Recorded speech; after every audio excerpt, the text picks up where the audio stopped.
Hey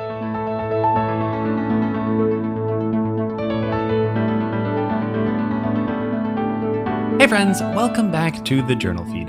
My name is Nick Zelt, and this is the only place to get spoon-fed the latest and greatest of emergency medicine. Here, we're trying to make keeping up with the literature as easy as possible, and so we're spoon-feeding you all of the latest research. Now let's take a snapshot of everything that we covered from this past week. First, we saw that it's full speed ahead for the FAST exam. After that, there was nails on fire. No, literally, nails on fire. Third, the final say on vitamin C in the critically ill? Maybe. Fourth, does NOAC mean no TPA? And then finally, if it doesn't bleed, you can't trust it, which means you can't trust computers. If you are hearing this right now, then you are not currently a Journal Feed subscriber, and so will not be receiving the full Journal Feed podcast, only receiving a portion of the past week's articles. Don't worry though, I always pick my favorites. If you would like to get full access to both the podcast and the blog, then you can become a Journal Feed member. All the details for that are at our website at journalfeed.org. Remember though that we don't ever want money to be a barrier to patient care. So if you're having any trouble affording a subscription, please get in touch. We'll help you out.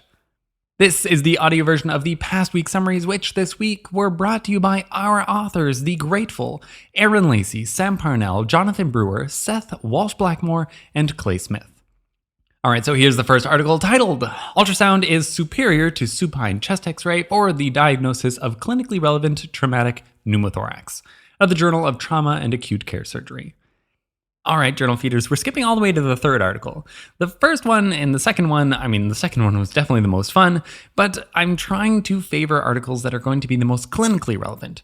So here we are. The third article, titled IV Vitamin C in Critically Ill Patients, a Systematic Review and Meta-Analysis out of the Journal of Critical Care Medicine. This is the sixth time we've covered IV vitamin C articles. And what a change this one's actually going to be, because this one is positive. Now, I've been openly skeptical about this before, but in theory, vitamin C could act to reduce oxidative stress and perhaps even be a benefit in critically ill patients. This trial was a systematic review and meta-analysis of 15 trials. 12 were about sepsis, and 3 were about not septic critically ill patients, and they totaled about 2,500 patients.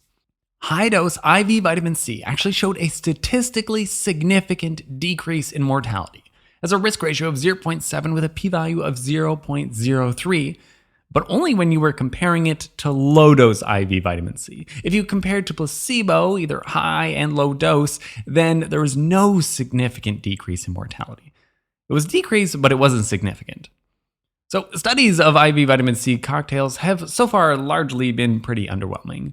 But this time, it's not a cocktail, it's actually IV vitamin C monotherapy, which I'll add is safe. None of the trials reported any increase in adverse events associated with vitamin C. Now, don't get me wrong, I'd love for vitamin C to work as much as anybody, but my skepticism meter here is dialed to 11 on this one. Not all the trials included were of high quality. A fair amount were not double-blinded. Also, the significant effect wasn't over placebo, it was over lower dose of the same drug. So if low dose was harmful, and then high dose was good, this would be good because it would be a positive drug. But if low dose is just harmful and it's not better than placebo, then you're not really getting anywhere. So it's hard to say, or it's just noise in the data.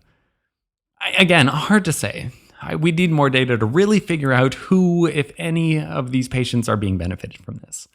Also, this is me being nitpicky, but the authors like to call the non-significant decrease in mortality when comparing vitamin C to placebo to be a trend. Now, anything with a p-value as high as 0.2 would have been considered a trend to them. That's a lot.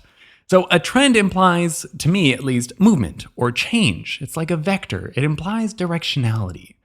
I don't like this to be used for non-significant results. These results are just 1 point. They can be hypothesis generating, but that's not a trend. That's not going anywhere. That's not progressing towards significance. This is clearly spin, using words that sound positive but probably aren't very accurate. I'm going to be very cautious with these findings. In a spoonful, high-dose IV vitamin C as monotherapy appears to give a mortality benefit for critically ill patients as seen in this meta-analysis. Then we have the fourth article titled Association of Recent Use of Non-Vitamin K Antagonist Oral Anticoagulants with Intracranial Hemorrhage Among Patients with Acute Ischemic Stroke Treated with Alteplase, out of the JAMA. Many anticoagulation guidelines currently recommend NOACs, but current AHA guidelines recommend against giving TPA to patients with acute strokes if they've taken a NOAC within the last 48 hours. Unless, of course, their 10A levels are normal and all of their coagulation factors are also normal. But time is brain. We don't necessarily have time to be running all these tests, which begs the question, should we really need to avoid TPA in these patients? This study was a retrospective cohort of patients treated with IV alteplase within 4.5 hours of symptom onset, recorded in a stroke registry. They had 160,000 patients with no prior anticoagulation to compare to 2,200 patients who had taken a NOAC within the last week. And then they analyzed the rates of intracranial bleeds within 36 hours of receiving alteplase. Now, the unadjusted rates of intracranial hemorrhage were between 3 and 4%. After adjusting for NIHSS scores and baseline factors, there was no significant difference between the two groups. There was no change in the secondary outcomes of life-threatening hemorrhage or mortality either. Now, this might be retrospective, but it is a large registry trial, which is great because this is an important question. The strongest weakness of this whole trial, though, is not knowing exactly when the patients actually took the NOAC. Taking it a week ago is not the same as taking it yesterday or that morning. The guideline cutoff is 48 hours, so we can't really validate or refute that based on this data, certainly not confidently. None of this will matter, of course, if we move away from TPA for treating strokes, but for the time being, many are still doing so. I guess you'll still just have to keep sending off those factor 10A levels as part of your stroke workup. In a spoonful, there was no significant difference in the rates of intracranial hemorrhage seen in patients receiving TPA for acute stroke who received a NOAC sometime in the last week. All right, ladies and gentlemen, let's wrap up. It's hard to believe, but high-dose IV vitamin C might actually benefit critically ill patient mortality. I won't be holding my breath, though. Fourth, a large registry-based study suggests the safety of giving TPA to patients on NOACs, but couldn't clarify when exactly they'd taken them within the last week, so there's definitely still more to this question. Links to all the articles summarized can be found at journalfeed.org. The newsletter is going to be your best way to make the podcast into kind of a bite-sized nugget of spaced repetition so that you best remember all of this new literature. If you're feeling some FOMO, come over, join us in the members feed. Details for that are at journalfeed.org.